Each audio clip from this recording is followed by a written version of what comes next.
como nós compartilhamos com vocês na semana passada. Salmo de número 24 foi o texto compartilhado, e Mateus 16, 18. Lá vai dizer assim: do Senhor é os céus, a terra, a sua plenitude, e todos os que nele habitam. E Mateus vai dizer: buscai primeiro o reino de Deus, e todas as coisas vos serão acrescentadas. É isso mesmo? Amém. Nós estamos estudando ou compartilhando com os irmãos sobre nossa visão teológica sobre mordomia cristã, a supremacia do espiritual sobre o material. Nós vamos dar continuidade, e como introdução a gente vai relembrar só mais ou menos algumas coisas que nós vimos na semana passada, nessa série de mensagens que não termina hoje. Ela deve continuar, deve permanecer. Inclusive nós recomendamos que você leia livros e faça o CRAU. Hoje está aqui o nosso professor, né? Então faça a sua matrícula lá e participe desse curso, que vocês vão aprender muito especificamente sobre a parte das finanças, da mordomia dos bens materiais. Mas nós aprendemos sobre o conceito de mordomia, que nós não somos donos de nada, tudo pertence a Deus, tudo é dele, tudo é por ele. Falamos também sobre heranças que nos atrapalham, que interferem a nossa compreensão do real conceito teológico, bíblico, vamos dizer assim, de mordomia. Nós falamos sobre a herança materialista, capitalista, onde nós temos aí a base da exploração, da avareza, muito mais baseada do ter, do que no ser, né? Nessa valorização. Falamos na herança pietista, e aqui deixe-me fazer uma observação. O pietismo não é de tudo mal. O pietismo trabalhava muito bem com essa volta, esse resgate à vida devocional, à vida pessoal, de busca de Deus. Mas alguns entendem que, adepto do pietismo, alteraram algumas coisas e trouxeram o que depois veio chamar-se de teologia da pobreza, né? Que a pobreza é um símbolo de virtude, e que mordomia, nesse bom sentido aqui, precisa-se ser pobre. E é claro que para isso eles argumentam usando vários textos bíblicos, mas nós falamos dessa ideia da pobreza, que olha a riqueza como maléfica e a pobreza como fonte de virtude e de graça. Falamos também sobre como o rico e o pobre administram esse princípio, um compartilhando as sobras, e as sobras dos supérfluos, né? E o outro, as condições de sua realidade ao consumo das atividades oferecidas, inclusive oferecidas como igreja, né? Com todas as suas atividades e programações, como administrar os meus recursos dentro disso. Falamos, por último, sobre o caráter de Deus como base para sermos bons mordomos, e aí nós falamos sobre santidade de Deus, justiça de Deus, soberania de Deus, e eu quero me prender um pouquinho mais sobre esse item hoje, e ficou faltando sobre o caráter de Deus, falarmos sobre o amor, e hoje ainda seguimos falando sobre nossa responsabilidade como bons mordomos de Cristo, e também ali algumas características peculiares que nós representamos como bons mordomos de Cristo Jesus. Então vamos dar seguimento a essa mensagem que a gente começou na semana passada. Fiz aqui um resumo em 2 minutos do que a gente pregou na semana passada. Me faz lembrar 2 referências, 2 personagens, e eu vou colocar um terceiro personagem aqui, para a gente ilustrar esse princípio da mordomia. Quem foi para a praia esse fim de ano aqui, dos que já retornaram? Deixa eu ver. Olha que maravilha, que bênção. A Jéssica também foi para a praia, né, Jéssica? Mas foi um drama, né, Jéssica? Ainda bem que você está de volta. Mas já imaginou, quando eu ia para a praia no Maranhão, né, Vivian? Faz anos assim que a gente não vai no Maranhão, mas lá tem um lugar que a gente ficava assim, numa rede, e saía da rede, para a esquerda tinha o rio, para a direita tinha o mar, e por vezes tinha uma rede dentro do rio. Se vocês me olhassem lá, deitado naquela rede, ora saindo do rio para ir para o mar, vocês iam dizer o quê? Que mordomia. Então essa ideia de mordomia, para alguns é a ideia de folga, né, de lazer, de descanso, de aproveitar aquilo que conquistou, alguma coisa nesse sentido. Não deixa de ser uma boa mordomia do tempo, né, da saúde, do descanso, mas é muito mais do que isso. E aí tem dois outros personagens. Nós temos José, foi um bom mordomo, vocês se lembram? Ele foi mordomo de Potifar, ele administrava tudo, todos os bens, toda a casa de Potifar era administrada por José. Então ele foi um bom mordomo. Então esse princípio de alguém que administra bem aquilo que não é seu. Nós temos um outro personagem no Antigo Testamento, que era o servo de Abraão. Vocês se lembram? Ele também era um bom mordomo, tanto que antes de Abraão ter filhos, a ideia é de que ele herdaria todos os bens de Abraão, porque era um bom servo, um bom mordomo, e administrava muito bem tudo que era do seu senhor. Então, baseado nesses valores da mordomia, vamos continuar vendo como o senhorio de Deus e mordomos que somos, associados a essa ideia da soberania de Deus. Soberania de Deus é o entendimento do senhorio de Cristo, senhorio de Deus, levado às consequências de compromisso com Deus.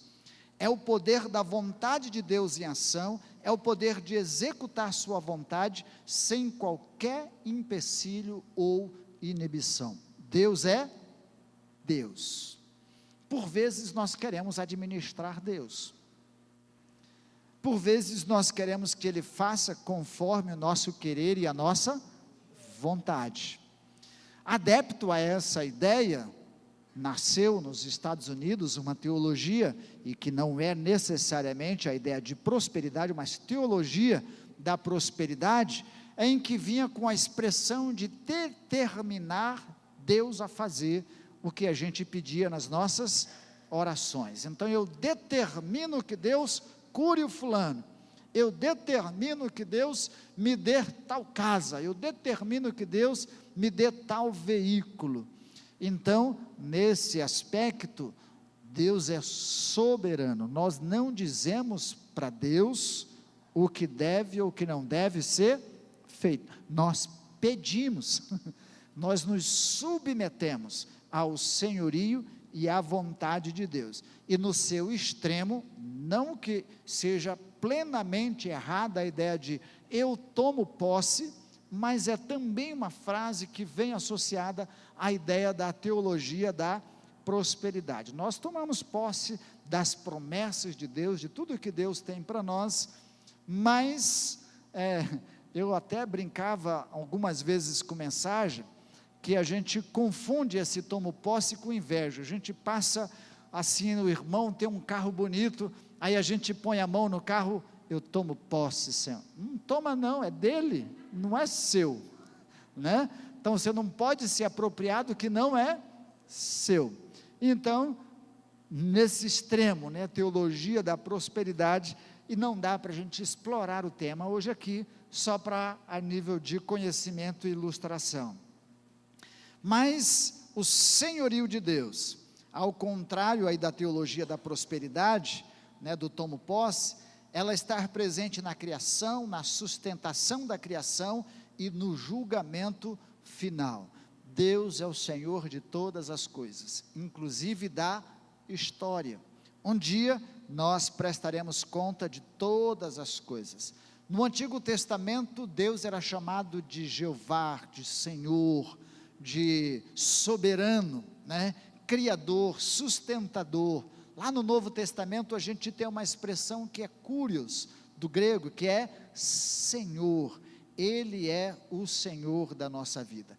Enquanto nós administramos, trazendo o princípio da mordomia, é dizer: eu sou servo, eu sou administrador, cuidador de algo que não pertence a mim, mas pertence a Deus.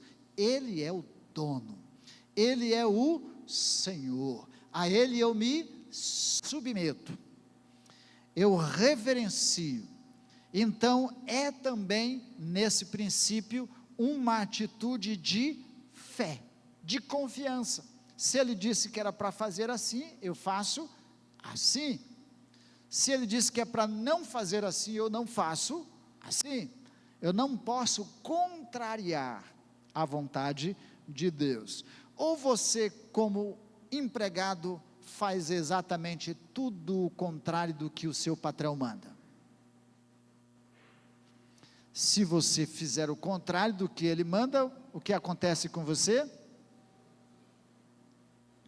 A primeira vez, a segunda vez, a terceira vez, não dá, filho. Passa no departamento pessoal e receba suas contas. Ou quando o seu patrão dar uma ordem para você, você bate na mesa: não vou fazer, quem é o senhor para falar comigo desse jeito? Ele vai dizer: passe no departamento pessoal, peça as suas contas, e é por justa causa, não é assim? Aí a gente vê, Deus é misericordioso demais, não é? Deus é bom demais, que Ele manda a gente fazer algumas coisas assim: eu vou fazer do meu jeito. Faz assim, eu faço o contrário. Depois eu ainda responsabilizo, a culpa é dele. Né? Não deu certo por culpa dele. Então, no princípio da mordomia, Deus é Deus, Ele é o Senhor. Eu faço conforme Ele determina. E os valores que são estabelecidos por Ele, eu nunca bati no púlpito desse jeito, gente. Fiquei até com medo de quebrar o vidro. E lembrei de um pastor que pregava dando murro no púlpito, e um dia ele foi dar um murro, e o púlpito tinha um negócio assim, deu um murro, o bracinho dele, quebrou, né? Então, o púlpito não vou bater mais assim não, para não quebrar. Mas, voltando aqui, Ele é o Senhor de todas as coisas. Você pode ver isso, Salmo 103, verso 19, abra lá e você vai encontrar. Isaías 40, do 9 ao 10, também vai nos dar essa descrição. Daniel capítulo 4, verso 35, também expressa o senhorio de Deus. Ele diz: os meus pensamentos não são os vossos pensamentos, os meus caminhos não são os vossos caminhos. Os valores do reino de Deus não são os valores deste mundo. Os princípios de Deus não são necessariamente os princípios deste mundo. Entre o que o mundo manda e o que Deus manda, eu devo fazer o que Deus manda. Entre o que os homens pedem e o que Deus pede, eu faço o que Deus pede. Porque as consequências de desobedecer a Deus são maiores do que as consequências de obedecer ou desobedecer o homem. A mordomia dos bens materiais é um significado ou um significativo indicador da aceitação do senhorio de Jesus Cristo. Se eu não reconheço na administração dos bens materiais o senhorio de Cristo, como é que eu vou trazer isso para o sentido espiritual? Então, o material é simbólico do espiritual, até porque nossa vida é transitória, ela é passageira. Diferente de como criam os egípcios, que guardavam todos os seus tesouros e eram sepultados com ele, porque quando ele chegasse diante do Deus dele, ele tinha que ter ouro, tinha que ter dinheiro, tinha que ter recurso para comprar sua entrada com muito ouro na eternidade. O contrário do princípio cristão que nos diz que nós não levaremos nada. Tudo que conquistamos aqui vai ficar aqui. Então administramos o material também como nós administramos o espiritual, e a gente volta nesse item. A mordomia cristã indica a confiança, entrega no poder da providência de um Deus soberano. Ser mordomo fiel é um ato de fé e de dependência. Me empresta uma cadeira aqui. Eu vou ilustrar mais ou menos o que é fé e o que é dependência. Vocês acreditam? Eu tenho, agora com a abstenção em parte do carboidrato, voltei para os meus 70 quilos, aliás 69, vou chegar aos 62 quando eu casei desse jeito, né? Então, com meus 69 quilos, vocês acham que essa cadeira aguenta se eu sentar nela? Vocês têm certeza? Então eu vou sentar. Vocês estão dizendo, eu sento.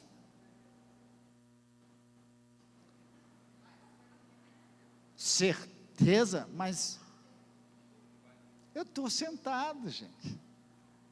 Nos meus joelhos não vão aguentar muito tempo assim. Essa é a diferença de fé e sem dependência, fé sem obediência. Eu digo que acredito, mas na hora de sentar mesmo, eu desconfio. Então eu prefiro os meus artelhos do que sentar na cadeira. Eu digo que eu creio em Deus, mas na hora de depender mesmo, de confiar plenamente, eu não descanso, eu não confio. Então, fé está associado à dependência, à confiança e à segurança de que se eu fizer conforme Deus mandou, vai dar certo. Pode não dar certo aos olhos humanos, mas se Deus mandou, eu confio. Amém? Deu para entender? Então, confiar na soberania de Deus como mordomos é descansar, é saber que se eu participo com confiança, não vai faltar. O amor de Deus parte do caráter, da essência de Deus. Ele nos convida a uma dedicação sem reserva de nosso viver, de servi-lo por amor. E lembrando que a condição de amar a Deus, antes que eu amo a Deus, Ele me amou primeiro. Então amar a Deus é apenas uma resposta do que Ele já manifestou em relação à minha vida. Ele já me amou, Ele já se ofereceu, Ele já se sacrificou, Ele já usa de graça, Ele já usa de misericórdia, Ele já usa de bondade, só para a gente mensurar, considerando o que nós já vimos, a santidade de Deus, a justiça de Deus, a soberania de Deus. Sem o amor de Deus, nós não viveríamos, seríamos consumidos imediatamente. Pecou, morreu, porque o salário do pecado é a morte.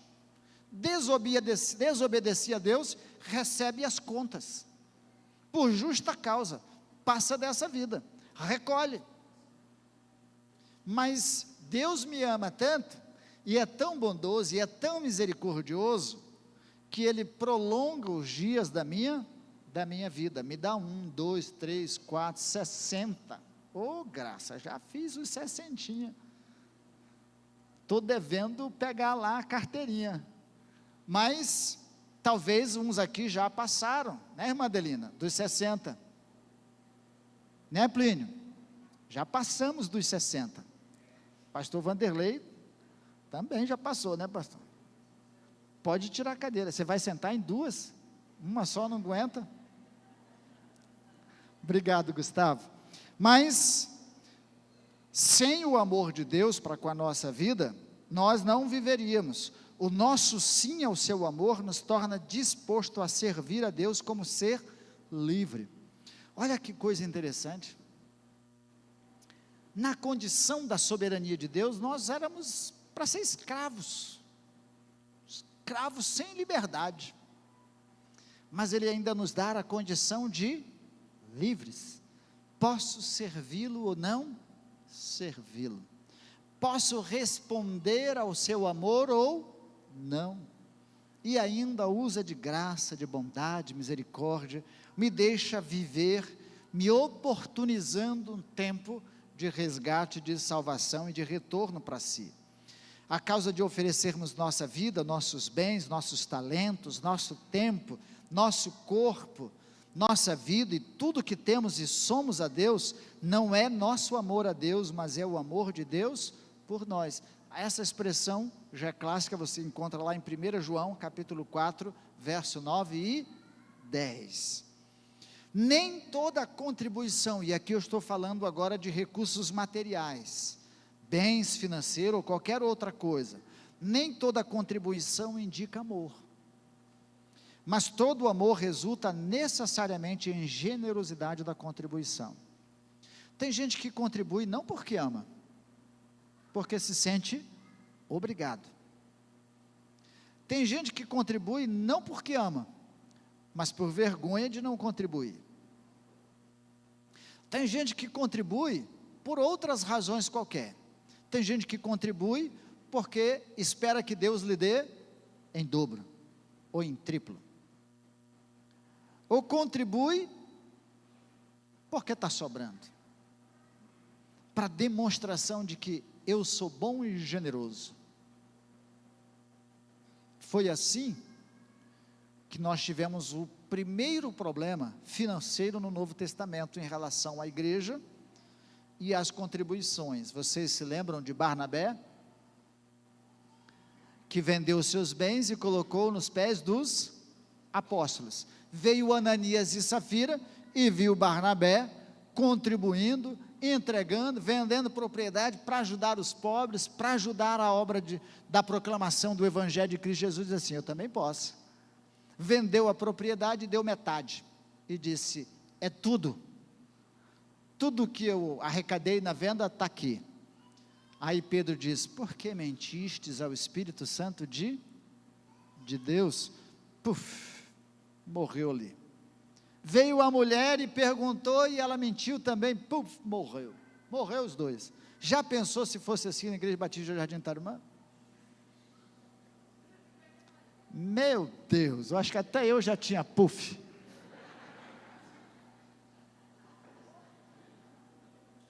Tem muita gente mentindo ao Espírito Santo, não é? Então, nossa contribuição tem que ser a indicação de amor. Eu amo a Deus, eu amo Deus, eu amo a casa de Deus, eu amo a obra de Deus, eu amo fazer parte do reino de Deus, eu amo ser filho de Deus, e isso eu faço com maior dedicação e amor.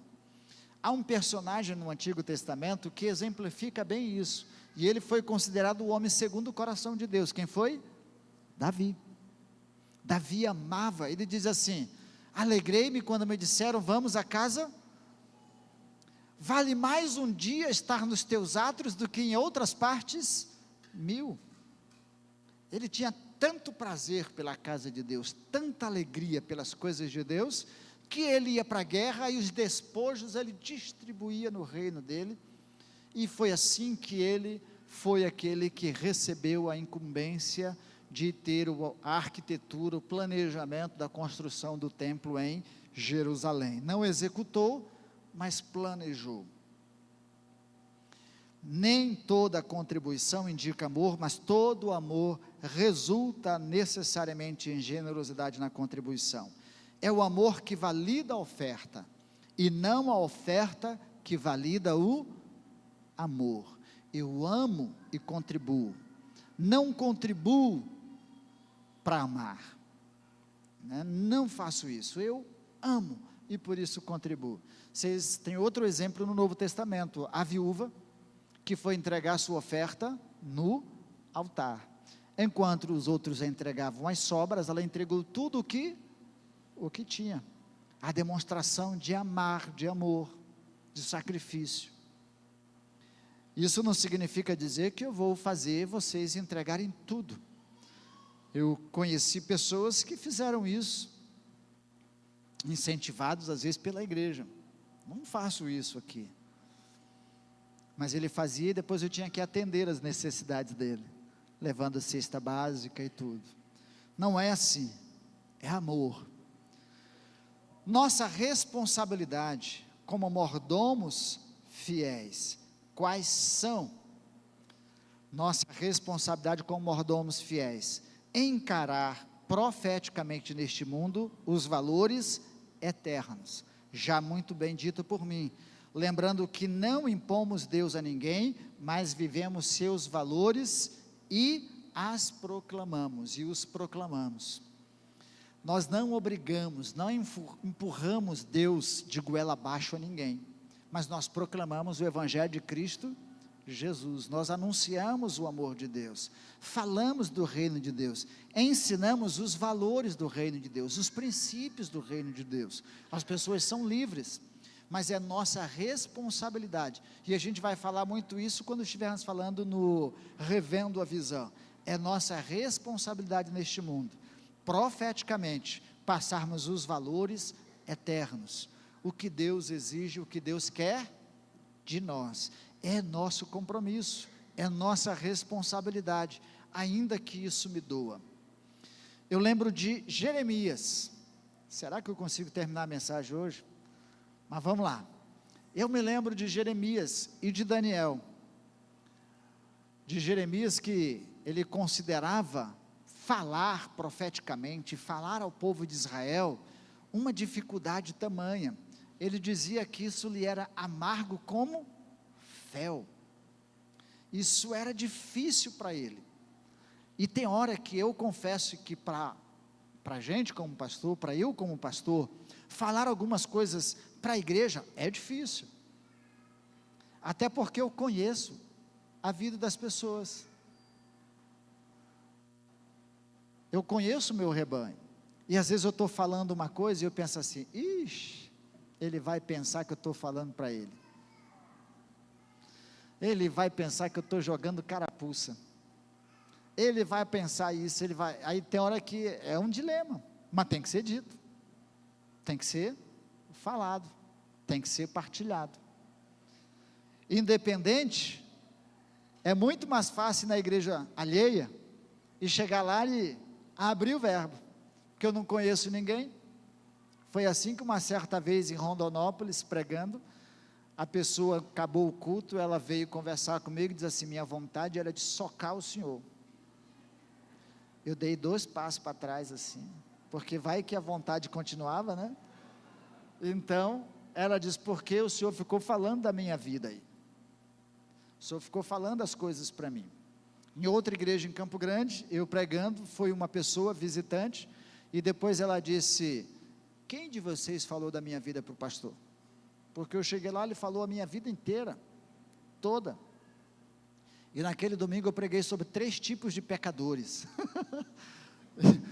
ele era os 3 tipos, né? Mas, às vezes a nossa vida é desvendada, pelos valores, os princípios do reino de Deus, mas é responsabilidade da igreja, é responsabilidade nossa, anunciarmos o reino de Deus.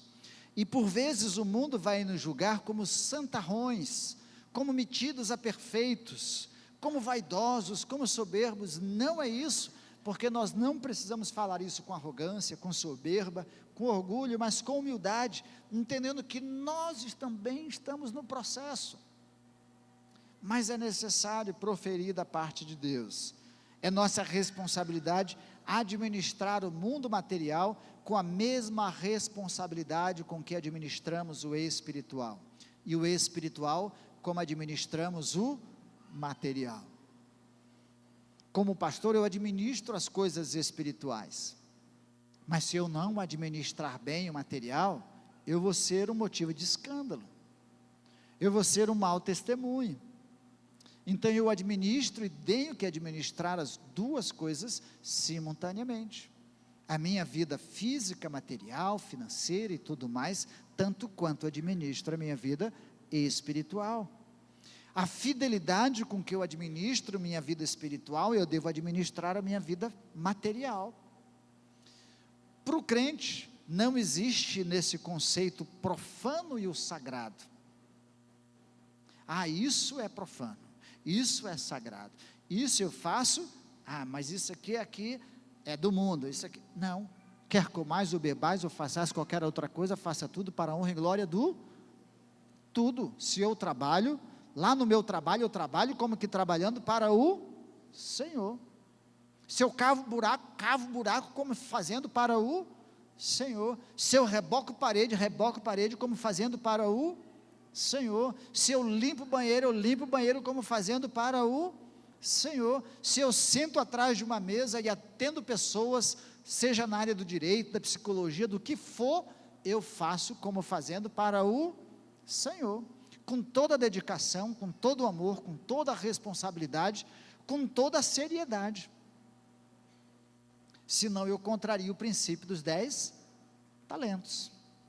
Então, eu tenho que fazer uma coisa sem esquecer a outra. Eu não sou espiritual na igreja e carnal lá no mundo. Eu sou lá como eu sou aqui. Não podemos ser crente de duas caras. Lá uma coisa e aqui outra. Eu sou a mesma pessoa. Imperfeito aqui, imperfeito lá. Eu vejo os meninos jogando bola aqui. Uma bênção. Mas eles são o que são. Né? Eles são lá no campo e aqui na quadra é a mesma coisa. Lá no campo e aqui na igreja é a mesma coisa. Né? Então, nós somos a mesma coisa. Nós somos a mesma pessoa. Os nossos valores, os nossos princípios e a forma como administramos tudo tem que ser muito bem feita. Né? A perspectiva são sempre dentro dos valores divinos e não humanos. Todo princípio da administração tem que ser dentro dos princípios divinos. Se fosse assim, irmãos, não viveríamos um mundo injusto como a gente vive hoje. Se fosse assim, não viveríamos a corrupção que nós vivemos hoje nos nossos dias. Se fosse assim, os nossos tribunais seriam de fato tribunais que julgam com equidade, com equilíbrio e sem parcialidade. Porque os valores são divinos e deve ser assim, não humanos. Resgatar o conceito bíblico de que o ser humano é cooperador de Deus, partícipe da obra de redenção com liberdade e criatividade. Você é parceiro de Deus. Você é colaborador de Deus. Você é obreiro de Deus. E nesse sentido, na igreja, é a mesma coisa. Você não é só um membro inativo, você é um membro ativo. Você não é o que recebe apenas, você é o que dá também. Você não é apenas o que recebe, você é o que faz também. Então, nesse sentido do reino, da igreja, do tudo, nós somos partícipes, cooperadores de Deus. Você já pensou o que é isso? Quem é meu patrão? Deus. Quem é Deus? Simples. Ele só foi o criador de todas as coisas, é Ele que sustenta tudo, é Ele que mantém a ordem em tudo, é Ele que dirige tudo, tudo é dele. De vez em quando algumas pessoas questionam, digam assim, quem é seu patrão? Meu patrão é Deus. É a igreja? Não, meu patrão não é a igreja. Meu patrão é Deus. O seu patrão quem é? É Deus. Deus usa alguém, uma empresa, uma instituição, uma forma de prover o que é necessário, mas o Senhor é Deus, Ele é Deus. Se você confia apenas na condição e nos recursos humanos, isso pode mudar de uma hora para outra. Já pensou o susto de quem investiu no Banco Master? Já pensou se você recorrendo, já não vou mais fazer investimentos, às vezes arriscados, vou pôr tudo na poupança. E aí vem um outro presidente igual o Collor de Mello e rapa a sua poupança? Então, tudo muda de uma hora para outra, se a nossa confiança não estiver em Deus. Ah, mas eu escondo, eu guardo meu dinheiro, eu ponho no colchão. Eu mesmo brincando uma vez na minha casa quando criança, caiu no colchão, pegando fogo na casa toda. Colchão naquela época era de junco, quem conheceu isso? Era junco, era palha. Queima que é uma coisa, ainda bem que queima rápido, né? Queimou rapidão. Já pensou se meu pai guardasse o dinheiro naquela época no colchão? Ia queimar tudo. Eu conheci gente que enterrou o dinheiro no pé de uma árvore, depois morreu e ninguém ficou sabendo em qual árvore foi enterrado o dinheiro. Aí vinha como fantasma depois revelar para aqueles caçadores de tesouro. Muitas histórias assim. Eu já contei algumas delas aqui para vocês. Então, nós somos cooperadores de Deus, partícipes de Deus. Lendo o livro de Apocalipse, você vai encontrar que no final de todas as coisas, no fim, nós vamos administrar com Jesus. Nós vamos ser administradores. Essa ideia do galardão, dos talentos e de tudo mais, já pensou? Se você for fiel aqui, meu irmão, lá na eternidade, eu não sei o que Deus vai te dar. Se lá vai ter banco, provavelmente não vai ter juros, então não precisa de banco. Mas vai que Ele te dar uma galáxia para administrar. Nós conhecemos uma, mas tem diversas. Vai que Ele te dar um planeta para administrar. Já pensou, Panis? Top, né? Eu fico imaginando, eu viajo. Mas nós reinaremos com Cristo. E aqui, Deus, quando nos criou com essa condição. São pessoas que vão administrar tudo que eu criei. Crescei, multiplicai, enchei, dominai a terra, os peixes, as aves e tudo. Não era para a gente acabar com elas, era para cuidar, dominar, mas não acabar. Mas a gente está acabando com tudo, né? Vamos lá. O que representa ser fiel mordomo de Cristo Jesus? É reconhecer a precedência do eterno sobre o secular. E aqui secular pode ser considerado como sistema ético que rejeita toda forma de fé, toda devoção religiosa e aceita como diretrizes apenas os fatos e influências derivados da vida presente. A ideia de que aqui acabou, não tem vida após morte, não tem nada. Então o que eu sou, se eu sou mal aqui, morri, acabou. Se eu sou bom aqui, morri aqui também, tudo acabou. Se eu administro bem ou administro mal, morri, tudo acabou. Não há vida após a morte. Eu não tenho que prestar contas a ninguém de tudo que eu fizer. Faço o que eu quiser da minha vida, faço o que eu quiser dos meus bens, faço o que eu quiser com as pessoas que estão comigo, não tenho e nem devo nada a ninguém. Nós não cremos assim. Nós cremos que há uma vida após a morte, e que após a morte nós prestaremos contas ao nosso Deus. No dia do juízo Ele prestará conta de todas as coisas. Entendendo o livro de Apocalipse, você vai ver lá 2 tronos, um do juízo para os ímpios, condenação eterna, mas os outros para os santos, para o galardão, para as suas obras. Nós vamos dizer o que fizemos, como administramos, como organizamos a nossa vida e como administramos tudo o que Ele nos deu. Se você abre lá Apocalipse capítulo 14, verso 13, capítulo 20, verso 12, e verso 13, né? Uma ilustração bem característica está no livro de Lucas, capítulo 12, do verso 16 a 21, a história do jovem rico, louco. Se hoje pedires a tua alma, o que tens? Ele havia guardado tanta coisa, acumulado tanta coisa no celeiro, mas ele não havia se preparado para a vida eterna, não havia se preparado para a morte. A supremacia do espiritual sobre o material. Sem equilíbrio espiritual em nossas vidas, o material torna-se nosso Deus e passamos a confiar mais no material do que em quem nos dá os recursos materiais. Lembra de Mateus capítulo 16? Onde estiver o teu coração, aí está o teu tesouro. Sem vida espiritual, sem temor a Deus, sem amor a Deus, nós vamos entender que quem é o nosso Deus é a prata e o ouro.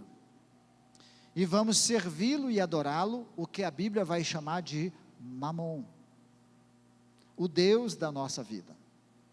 A prata e o ouro, os bens materiais. E lembrando, a Bíblia não é contra ter, mas é contra a responsabilidade com aquilo que temos diante de Deus. O autor de Hebreus nos fala que nossa terra prometida é na eternidade. Capítulo 4 inteiro de Hebreus ilustra bem isso, sobre a eternidade. Jesus ilustra isso quando nos ensina sobre ansiedade. Lemos isso no primeiro dia, no domingo passado, né? Não vos preocupeis com o que há de comer, o que há de vestir, o que há de beber. Ele não está ali nos deixando ou nos tornando preguiçosos, inativos, incapazes, não. Ele só está dizendo que há uma ordem de prioridade. Uma coisa não vem antes da outra. E a vida espiritual não vem depois da material. E nem a material vem depois da espiritual. Elas caminham juntas. Elas caminham juntas. A transcendência do divino sobre o humano. Deus é o criador do homem. Difícil é submeter-se a essa realidade. Deus quem me criou, Ele é meu dono, Ele é meu Senhor, Ele é meu Criador. Ele me conhece perfeitamente. Sabe aquela coisa de mãe? Mãe, a criança ou adolescente ou jovem, ele tem um lero, né? Essa é uma gíria antiga, né? Mas tem um papo, uma resenha, é mais moderno, né? Tem uma resenha com a mãe, tal e tal. A mãe ouve assim, ouve e diz assim: meu filho, eu te conheço. Conhece nada, mãe? Que é isso? Quem te pariu, filho? Quem te deu mamar? Quem limpou tuas fraldas, para não dizer a outra coisa? Quem te fez crescer e viu as tuas birras desde criancinha? E viu o seu comportamento, o seu caráter sendo moldado, suas atitudes, suas características, elas vão se reproduzindo. Imagine Deus. Tem hora que a gente quer enganar Deus, não é? A gente quer fazer uma resenha com Deus e acha que a gente engana Deus. Deus é o seu Criador. Deus é o Senhor da sua vida. Ele conhece a gente muito bem. Ele é Deus e pode fazer o que bem quiser. Querer questionar os seus desígnios é querer assumir o lugar de Deus. Compreender toda a dimensão, toda a grandeza, toda a sabedoria, toda a infinitude de Deus, com a nossa finitude, com a nossa limitação, e achar que a gente pode organizar algumas coisas e fazer as coisas conforme o nosso critério de justiça, é querer assumir o lugar que está além de nós, é querer assumir o lugar de Deus. Ele é o oleiro, nós somos o vaso. Ele quebra e faz como quer. Ele faz o que bem quiser. E é claro que ainda assim ele não interfere ou não contradiz o seu caráter santo, justo, soberano e amor. Ele não se contradiz, mas ele é Deus. Ele é Deus. Então, Deus é Deus, e a gente canta isso, não canta? Como é que vocês cantam?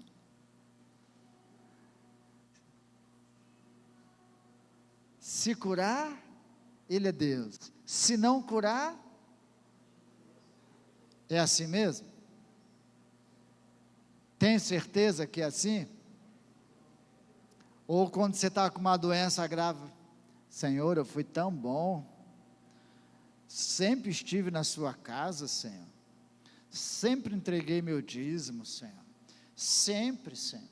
Na hora que você está desempregado, que recebeu as contas, Deus é Deus, você diz, ô Senhor, tinha que ser comigo, tanta gente para ficar desempregada aí. Na hora que você é assaltado e leva uma arma na cabeça, aí você diz, Senhor, tem tanta gente ruim por aí para ser assaltado, tinha que ser comigo, Deus. Deus é Deus, independe do que aconteça comigo, Deus é Deus, Ele é Senhor. Por fim, irmãos, para a gente concluir, nossa visão teológica sobre mordomia não é determinada pelo quanto temos, mas como administramos o que temos, ou melhor, como administramos o que nos foi dado para administrar. Repito, nossa visão teológica sobre mordomia não é determinada pelo quanto temos, mas como administramos o que nos foi dado para administrar. Vamos nos lembrar da parábola que nós lemos? A um foi dado 10, a um outro foi dado 5, e a outro foi dado 1. É como nós vamos administrar o que Deus nos deu. Se Deus te deu muito, administre bem muito. Se Deus te deu metade, administre bem a metade. Se Deus te deu só 1, administre bem 1. Porque se você for fiel sobre o muito, Ele te colocará. E ainda que não seja na dimensão material, mas na espiritual, com certeza. Porque para Deus não é o quanto, mas é como nós administramos. Nossa teologia da mordomia não se baseia na teologia da prosperidade, ou seja, o direito do que temos como cristãos, da riqueza. Eu sou crente, então eu mereço tudo de bom nesse mundo. Como cristão, então, eu mereço todo ouro e toda prata. Eu sou digno de receber porque eu sou servo de Deus. Então Deus vai me dar. Não é baseado nisso. Nem é baseado na ideia da escassez, da pobreza. Não, eu sou pobre, mas sou digno, sou justo, sou honrado. Então, eu sou pobre, mas virtuoso. Eu sou pobre, mas recebo da graça divina. Também não é baseado nisso. Mas na responsabilidade que temos diante do Criador e sustentador de todas as coisas. É a responsabilidade, seja sobre o muito ou seja sobre o pouco. Como você administra o que Deus tem te dado? Você acha que você tem pouco talento? Eu queria ter a voz da Jaiele para eu cantar lá no louvor, mas Deus não me deu. O que Deus te deu? Eu não sei pregar como o pastor Wilson, ter a voz do pastor Wilson, mas o que Deus te deu, é isso que você vai administrar. Eu gostaria de ser rico, eu mesmo gostaria. Eu gostaria de ser rico, de ter muito dinheiro. Se eu tivesse muito dinheiro, a fachada da igreja já estava pronta, o prédio todo já tinha sido concluído, e eu daria mesmo. Mas Deus não me deu, eu devo ser pastor, então não vou ser rico como pastor. Mas o que Deus te deu é o pouco? Então é o pouco que você vai dar. Seja muito nos talentos, pouco nos talentos, muito nas habilidades, ou pouca nas habilidades, muitos dons, ou poucos dons, ou muito recurso financeiro, ou pouco recurso financeiro, mas é o que Deus te deu, é isso que você vai fazer, e cuidar, e administrar muito bem. Eu queria ter mais saúde para me dedicar, mas com a saúde que você tem, você pode se dedicar. Eu não consigo mais ir para a igreja, sair, faz que nem a irmã Adelina, todo dia tem reunião de oração. Ora por todos os pastores, por todos os missionários. Você pode fazer muito. Não é assim, Madelina? Tem muita coisa para a gente fazer no reino de Deus. Na responsabilidade que temos diante do Criador, o sustentador de todas as coisas. Ela é simbólica, assim como administramos o que nos foi dado materialmente, devemos administrar o que nos foi dado espiritualmente. Se dedique de igual modo. Se você se dedica bastante ao material, não deixe de dedicar-se ao espiritual.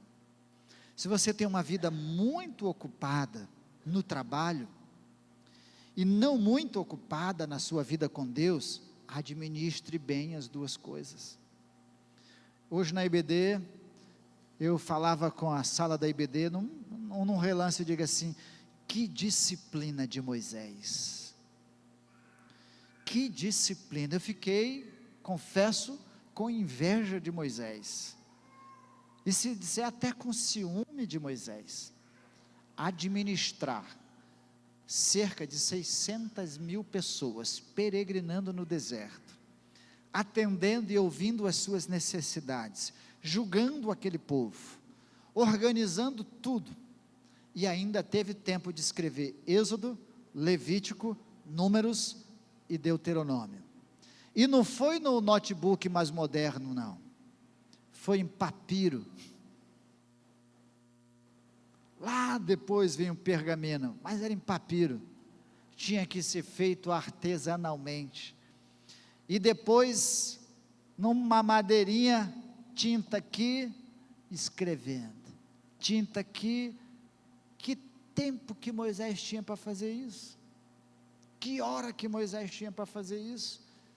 E ainda ia para o tabernáculo se encontrar com Deus e falar com Deus face a face. Tinha tempo para orar, tinha tempo para escrever, tinha tempo para ouvir Deus, tinha tempo para legislar, tinha tempo para todas as coisas.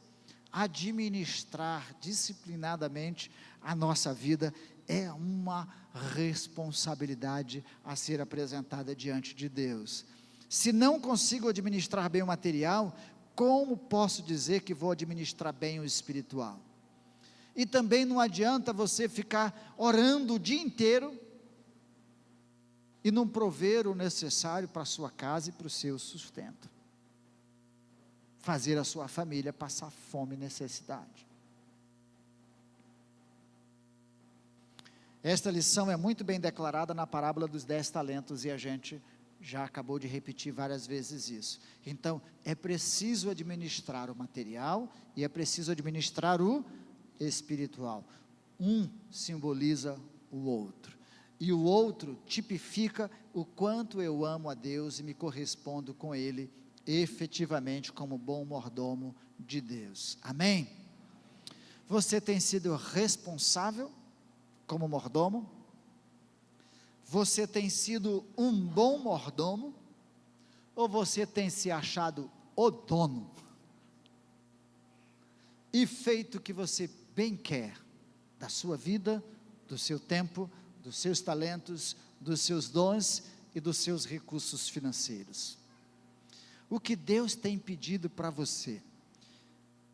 Pergunte, e Deus vai te responder. E nessa série de mensagens, eu sei que Deus vai falar mais coisas com a gente, e pode nos dar muita clareza sobre isso. Sermos bons mordomos de Deus, nos torna verdadeiramente próspero, não necessariamente rico. Poderá nos tornar ricos, mas efetivamente prósperos, considerando a recompensa que vem de Deus. Vamos nos colocar em pé e vamos orar. Vamos falar com o nosso Papai do Céu. Equipe de louvor já vem para cá.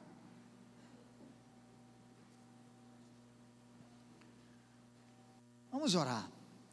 Eu mesmo, irmãos, eu preciso disso.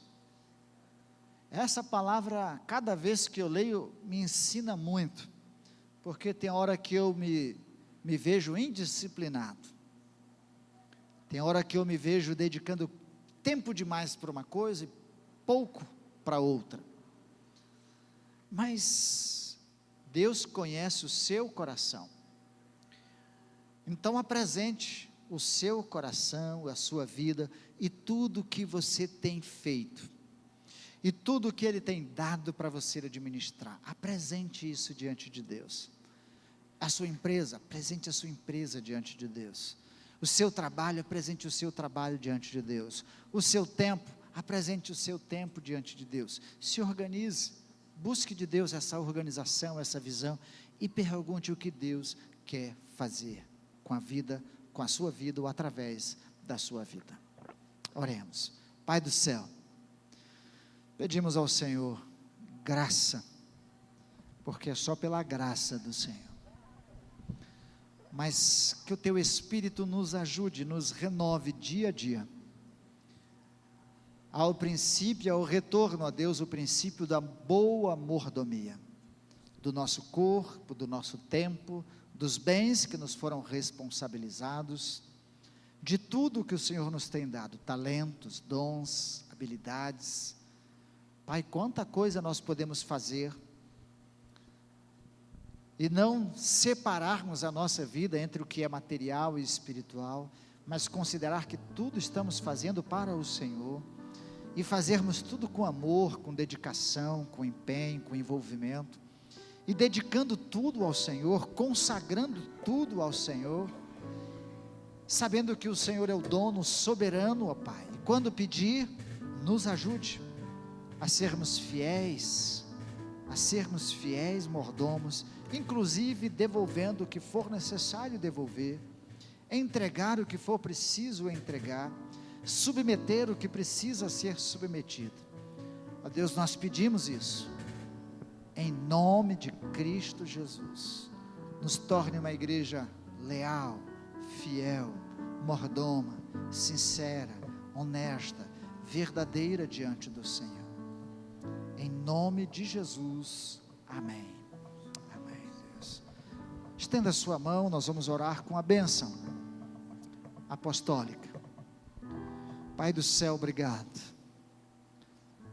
E Pai, antes de declarar a bênção, eu quero rogar ao Senhor, suplicar ao Senhor, pedir ao Senhor, torne todas as pessoas aqui prósperas, no sentido pleno, ó Deus, do que vem ser prosperidade,